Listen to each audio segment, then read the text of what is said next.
Hopefully you're feeling in a good mood as you watch us this morning, but if you're having a bit of a struggling day, first of all, don't beat yourself up about that, because all of us have ups and downs in our lives. But when you're having kind of that down moment, it sure is nice to have somebody who can help you get up again. So we find that in the form of Charles and Amy Miller. They're back on the show with Scenic City Neurotherapy. Good to see you. Good to see you. May happens to be Mental Health Awareness Month.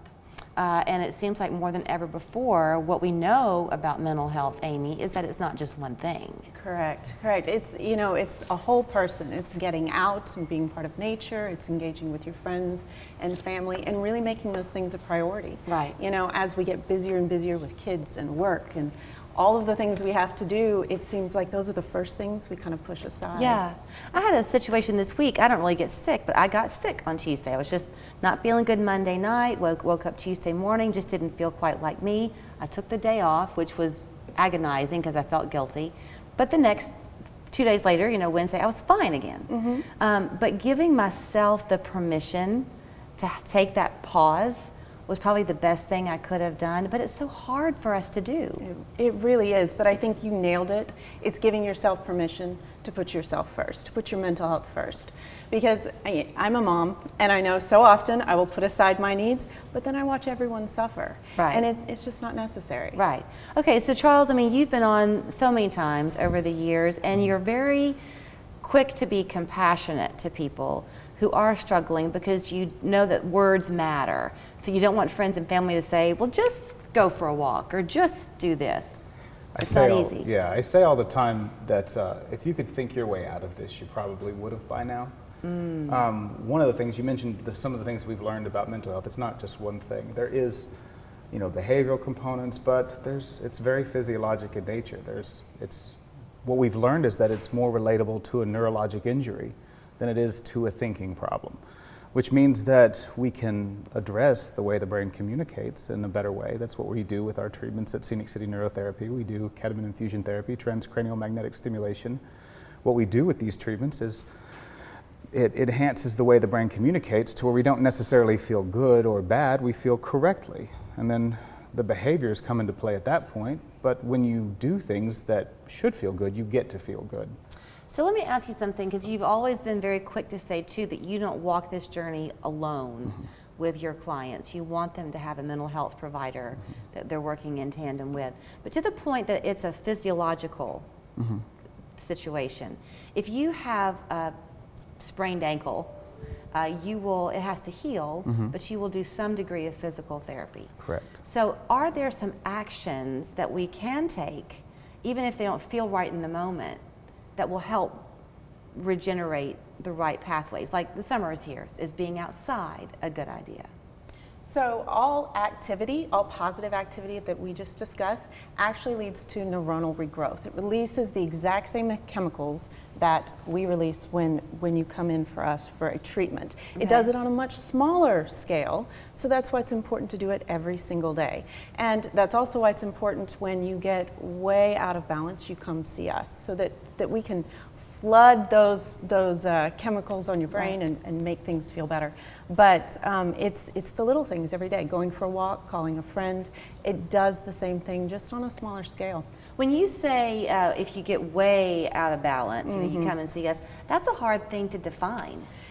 It is a very hard thing to define, and I think it probably means something different for each person anyway. It's something you have to decide. Okay, it's time that I put myself first and that I really address this, because I might be suffering, the people around me might be suffering. We can do better. Right.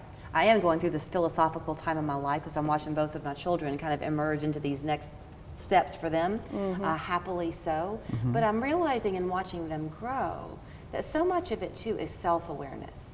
Yes. Is that right? And that a lot of us aren't very self-aware of what you need to fuel your soul, Oh, that's absolutely true. I think Chattanooga is a great demonstration of a place to find those things, though, because we have a plethora of activities. Like, with our Chattanooga Chamber, or with our Chattanooga Tourism Board that you had on, they're talking about hiking and art, and the Medal of Honor Museum, and you know, one of our favorite things to do when our children were young were just to wander downtown just to see what we could find. Yeah. And we always found things. Even if it's just people watching. Even if it's just people watching, Right. you know, Chattanooga's a great place to just kind of explore. There's the Chattery that is always, they have those wonderful adult education classes, Right. and there's Outshine. You know, the hard part is just giving yourself permission, making the time, and kind of exploring yourself. You mentioned Outshine on Monday, May 23rd, at Reflection Writing. They're doing a yoga class, right? They are Outside. doing an outdoor yoga class, and I have to tell you, those kinds of things are usually very challenging for me.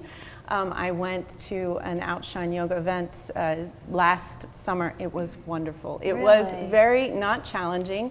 It was like you got a massage outside, and by the time I left, I was very much at peace. And it's like I said, it's not usually the kind of activity I would engage in. So let me ask you this, Charles, because as Amy was talking, I was thinking about COVID days and how we were so solitary and isolated. I'm guessing you're still seeing people with issues from that. We do. We saw a lot of the psychological stress of isolation.